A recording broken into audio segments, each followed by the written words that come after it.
Welcome to the February 2008 City Focus. On this edition, striving for better medical coverage, saying goodbye to Station 2, mini March Mayhem approaches, and planning our Parks and Rec future. These stories and more on City Focus.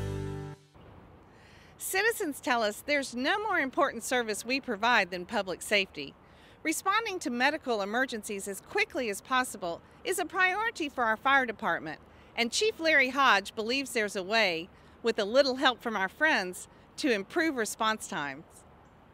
In 2006, the Round Rock Fire Department added these rescue units to its fleet. They're smaller, quicker vehicles capable of a faster response time to medical emergencies. The idea is that you don't need one of these ladder trucks to respond if you're having a heart attack or other medical emergency. Our latest time-saving idea is to have Williamson County EMS move their ambulances out of our fire stations into stations of their own to improve response times to as many of our citizens as possible. Well, it's important that we get there as soon as we can to save a life. And the American Medical Association and American Heart Association says that drive time should be no more than 4 minutes to help save that life. To illustrate the proposal, Chief Hodge and City Manager Jim Noose presented these maps to county commissioners last month. This first map shows the area the Round Rock Fire Department can respond to in 6 minutes. This map shows what Round Rock can respond to in 4 minutes. Now, here's the area that Williamson County EMS can respond to in 4 minutes. So what can EMS cover in 4 minutes that Round Rock can't? That's the point. But what if EMS relocates to strategically placed stations of its own? The 4-minute response time for EMS and Round Rock would look like this. This idea of moving EMS out of Round Rock fire stations was put to Round Rock citizens during a series of public meetings in 2006. Nearly 75% supported the idea. As a matter of fact, when we explained it to them, they didn't understand why we weren't already doing that. But of course, making these changes would come with a cost. But the nearly 600 citizens who participated in these public meetings told us they were willing to pay more in property taxes for improvements to public safety services. Where we are now is the county is asking for a study to go back and look at this, because our hope is that this just isn't for Round Rock. Our proposal is this should be done throughout Williamson County, because we think what makes good sense in Round Rock, we think makes sense for Williamson County.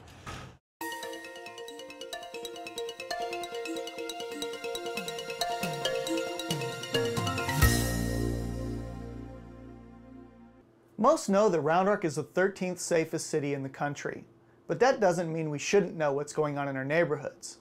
If you'd like to check out police service calls to your subdivision or apartment complex, then check out the neighborhood crime reports at roundrocktexas.gov.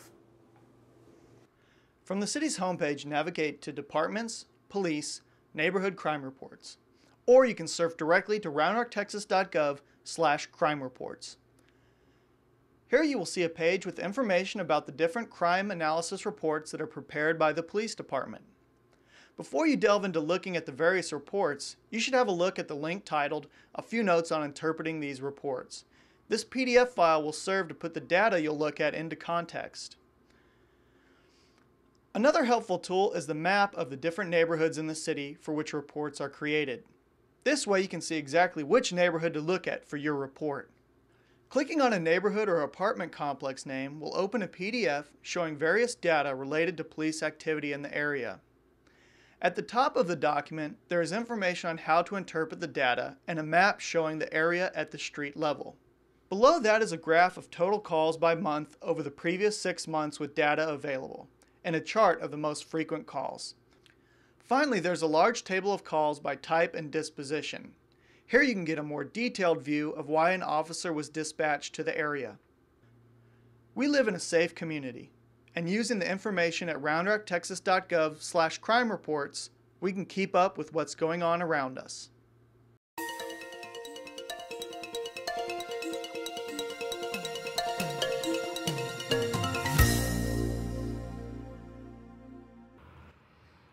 and Recreation Department is in the process of creating a long-term strategic master plan. We want to hear from you what you'd like the plan to include. Do you want more parks, more trails? You can let us know at a series of open houses in February. A strategic master plan helps shape the vision for a community's future. It guides funding and budget allocations, land use, project development, and much more. This project began with a phone survey of 400 households in November and individual discussions with council members about the future of parks and recreation in Round Rock. In addition, the project will include focus group meetings with homeowners associations and citizen groups. At the open houses, the Parks and Recreation Department will show participants the current amenities in the city and gather input on desired improvements and additions. Make a difference in your community as we plan the future of parks and recreation. Attend an open house and have your opinion heard. All open houses are from 6 to 8:30 p.m. unless otherwise noted. Here's a list of the currently scheduled meetings.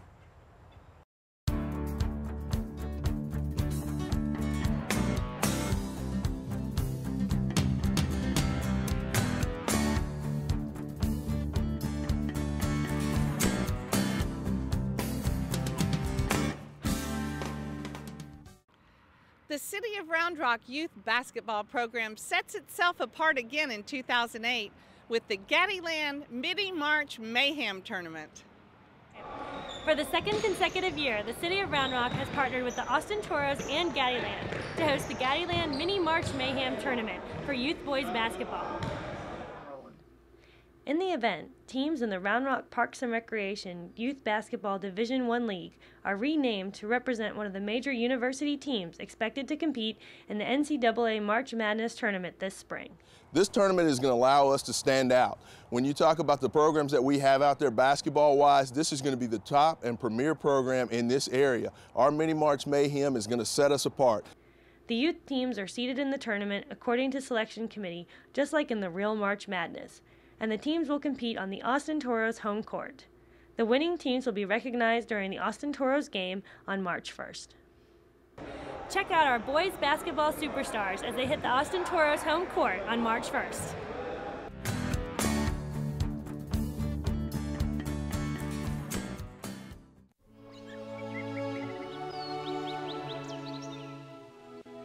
So what I'm trying to say is, will you marry me? Yes! Be a fan. We can have it resized. Okay. Round Rock, the sports capital of Texas. Baby, it's beautiful.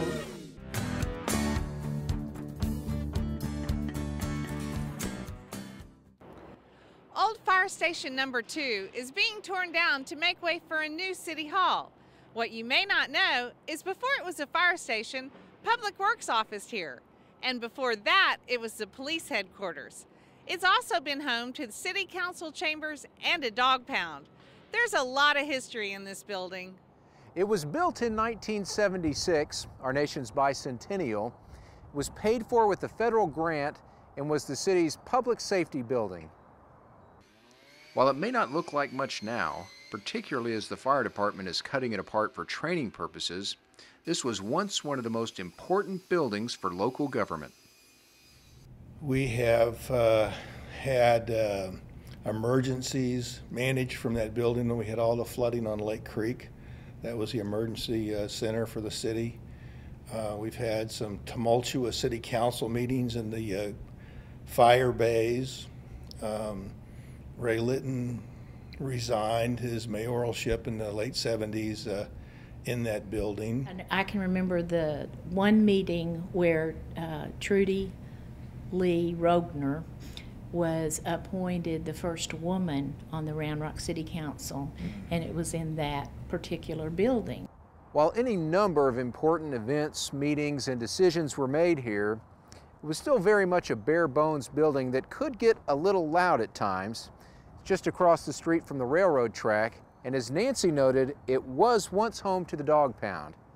Mayor Tunn would have to just literally stop the meeting, because the dogs were barking at the train that was going by, and the train's horn was going, and everything was happening, and so everything just stopped till the train went by and the dogs calmed down, and then we continued the council meeting. And it was a way of life. That's what we knew.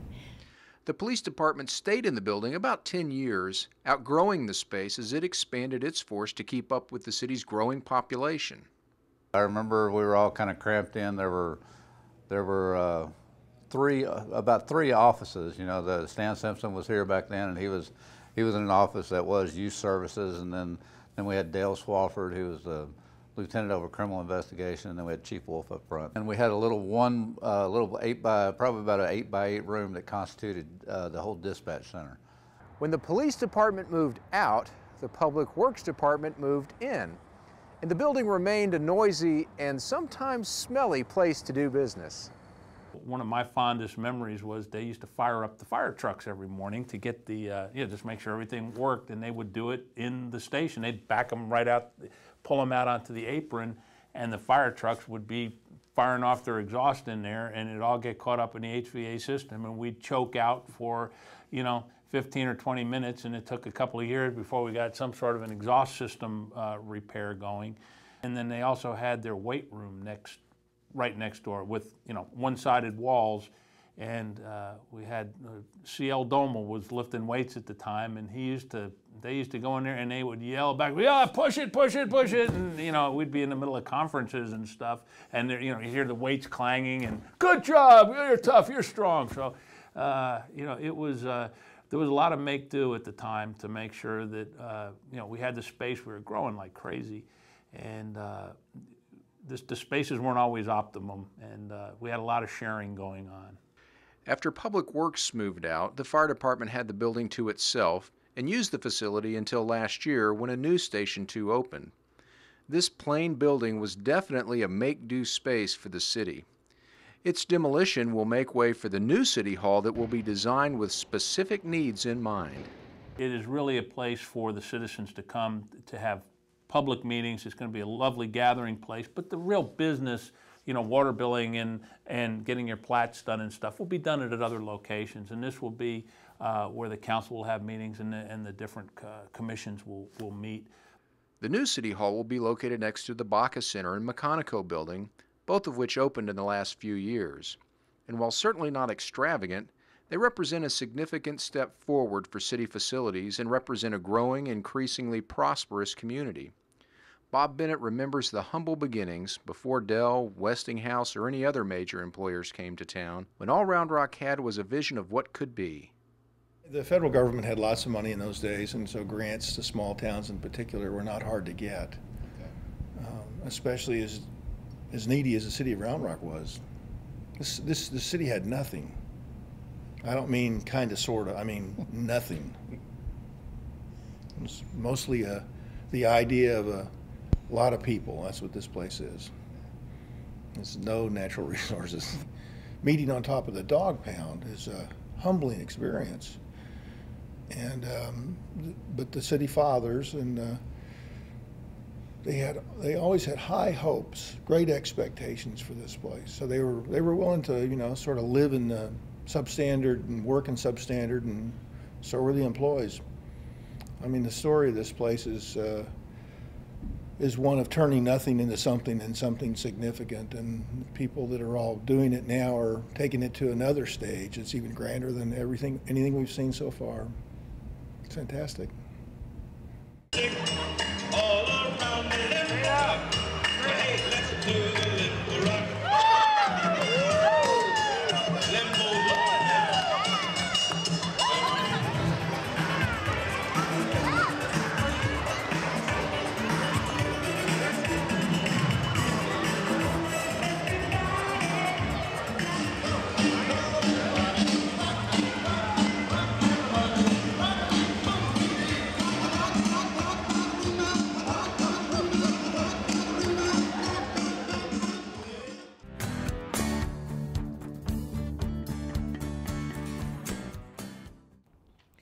Major improvements are on tap at our sports complex in Old Settlers Park.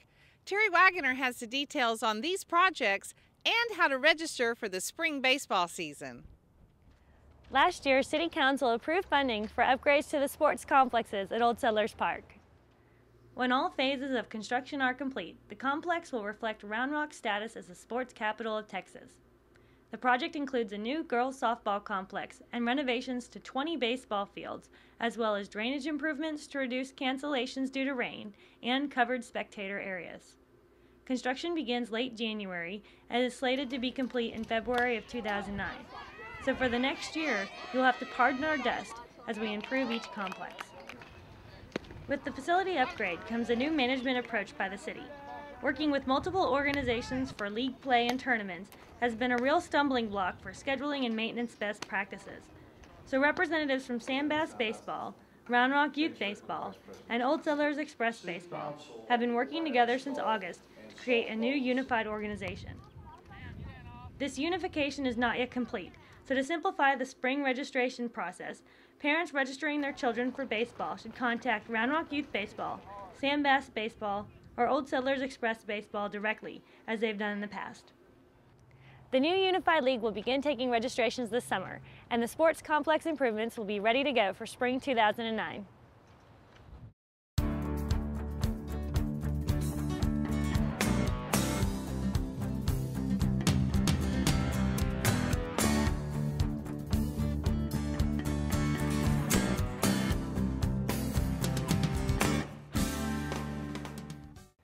Replacing water lines can be a painstaking process, but the city is utilizing new technology to get the job done cheaper and quicker than previously possible.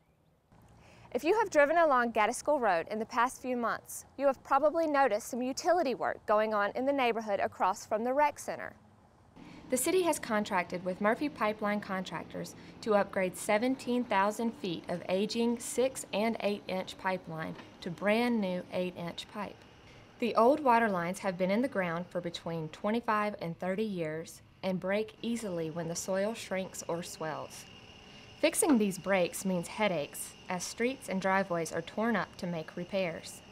The new pipes are put in place using trenchless technology. Trenchless technology, like the name implies, means putting a new pipeline without having the open trench.